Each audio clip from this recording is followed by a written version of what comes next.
Well, howdy folks, welcome back to the shop. So it's that time of year today, especially here in Pennsylvania. So I started splitting wood and I'm starting to get this god-awful noise in the engine, and a lot of times it's hard to figure out what that noise is. But what the noise is, I believe, is the coupler going bad. So what happens is it almost sounds like a knock while the engine's running, and it starts getting louder and louder. And if you don't replace it early enough, you're going to wear that coupler completely out. So it's rather simple fix, but let me start it up and kind of give you an idea of what this sound is.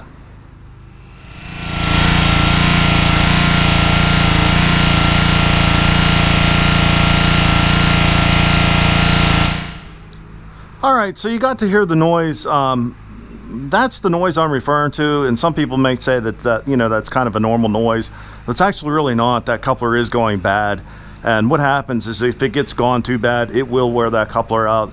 Even though those couplers are not that expensive, they're LoveJoy couplers, but this is a Troy-Bilt brand, which is basically an MTD, but it has the Honda engine on it. It's been a great log splitter. I've had it now for about 15 years, and it works extremely well for what I need, especially. So the coupler that's in there, like I said, it's probably an off-brand from MTD, but basically all the couplers are LoveJoy couplers, and that's what this this spider is what they call a spider.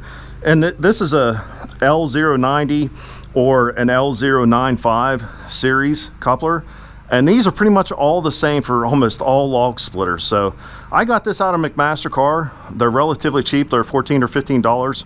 So with that said, guys, why don't we get down in here and I'll show you how to change this real quick. They're actually relatively simple to do. So let's get started here. All right, so here's the coupler that I was talking about, and you can see there's actually a piece of it pushed out right here. But here's the noise, and you can kind of hear it there. But that's the noise we're getting, and this is not uncommon for these. These have quite a bit of force on them, so they're generating quite a decent amount of PSI here. So it's a lot of strain on that coupler that's in there, and it just squeezes out and wears out over time. Most of the time these couplers are actually Buna. You can get other styles like nitro, and I don't remember what other types of material out there, but you got to be careful with going something that's too hard, but you don't want something that's too soft. So I always just stick with what it comes with, and you can order this straight from either MTD or Troy-Bilt, or a lot of other places online. I think you can even get them at Amazon and stuff like that. So, but it's relatively simple to change. So there's a set screw up here, or down there, and then there's another one that's on the top somewhere, and just use the engine to turn it over a little bit. But yeah, see, there's the other set screw. So it's, like I said, they're relatively easy to change. So let's loosen up these set screws here. Okay, so both of these set screws are 1/8 inch. All right, guys, so I got these two set screws loose. There's one here, and then there's one on the other side on the top. Normally, you slide these up, and you slide the bottom one down, and there's just enough room to get that coupler out. I have tried and fiddled with it. I cannot get that sucker to fall out of there, so we're gonna end up taking the engine off. It's only 3 bolts, so there's 1, 2, 3 motor mount bolts, and there's nothing else tied to the engine, so it's relatively easy. I'm assuming these are metric, so they're going to be 13 millimeter heads. So we'll just take those off real quick. Like I said, it's rather simple. Actually, we probably don't even need to take it off the whole way, but we probably will. All right, so with that done, we're just going to go ahead and lift the engine off.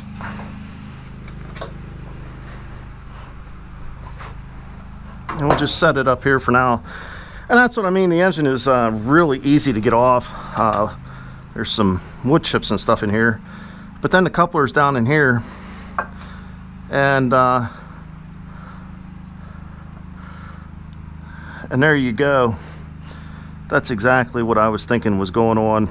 And you can see one side of the coupler is completely shot. So let's get this replaced quick, and let's get us up and running.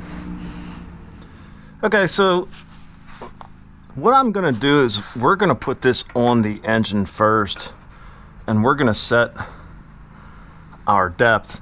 You can see where the old wear line is and everything on that. So that's what we're going to go by. So we're going to set this pretty much flush to that. And then we're just going to go ahead and get him tightened up. All right. So now what we're going to do is we're going to go ahead and set our coupler in here. And then we're going to set the engine down over top. And then we're going to adjust this guy up to it. I just thought I'd give you a top view of what it kind of looks like down there. So the old one that I had here, you can see the old Spider here. That one was a hollow shaft. This one here is not a hollow shaft. I still think it'll work. I did not know that whenever I ordered this. Still shouldn't matter. So I'm going to put the hollow shaft or the recess part down here, just like that. Okay, we're going to go ahead and set the engine down on.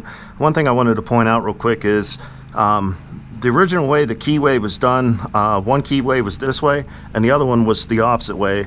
So I went ahead and turned the pump keyway, set screws over here. I turned the engine so the set screws over here. So let's get this set on.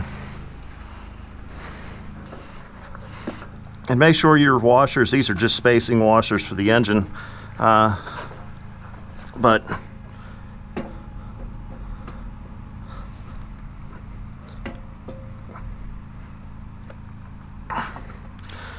all right, so I'm going to get down underneath here and make sure I get it lined up right. Actually, I think it did go down. All right, so what we're going to do is we're going to go ahead and get one of these bolts in the engine started. So we got that one started. I might as well just get all three of them started here.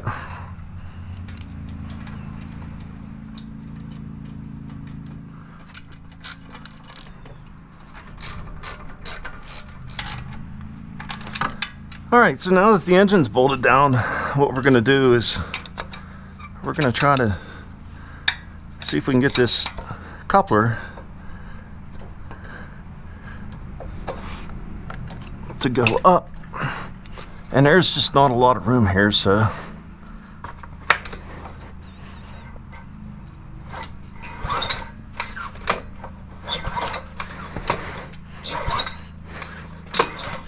all right. So you seen what I was doing there is I was lifting up the coupler, same time I was spinning it, and it was just to help everything seat in properly. So the next thing we got to do is tighten up that set screw, and the job here is done.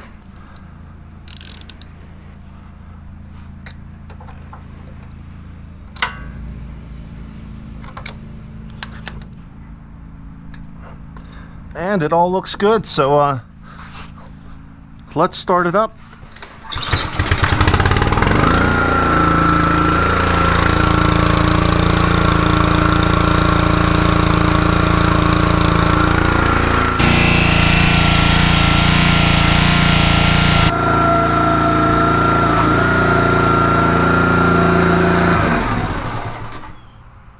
Well guys, there you have it. It's rather simple to do. This is the first one that I had to take the engine or the pump off. You could do either one. This time here the engine was only 3 bolts, so it's easy to take off. And you know these Honda engines are relatively light, so but you can see the coupler was bad, and if you can tell the noise difference, it's definitely a lot quieter than what it used to be. And like I said, this is a LoveJoy coupler. I bought it from McMaster-Carr. I'll leave the part number in the description down below, so you can get that if you want it. And also I'll leave the Troy-Bilt part number in there too, in case you have this model. But the only thing that's really left to do now is take it up and let's start splitting some wood, and I'll give you an idea on how well it does. I got some 24-inch round logs up there that need split, so we got quite a bit of splitting up there to do. So with that said, guys, you only need a 1/2 inch or a 13 millimeter socket to take the engine off. That's the 3 bolts that's on there. And then you need an 1/8 inch Allen key or Allen socket so you can take off the 2 set screws out of the LoveJoy coupler.